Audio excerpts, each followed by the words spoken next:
আসসালামু আলাইকুম। নাজমিন ইমরান লাইফস্টাইল থেকে আপনাদের স্বাগতম।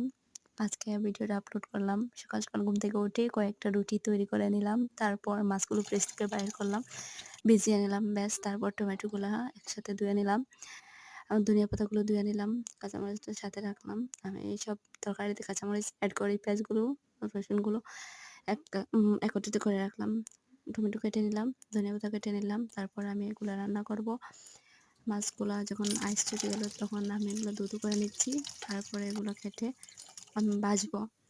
ভাজার পরে মাছ দিয়ে আমি মাছের মাথা ও মাছ দিয়ে আমি মাছ ভুনা করব টমেটো দিয়ে, অনেক সুস্বাদু। তারপর আমি ওই পরোটা দিয়ে ওগুলো খাবো। অনেক মজা হচ্ছে। আমার এই খাবারগুলো আমি প্রায় এরকমভাবে খাই। আপনারা চাইলে এভাবে খেতে পারেন, অনেক টেস্টি হয়। ধন্যবাদ আমার সাথে থাকার জন্য।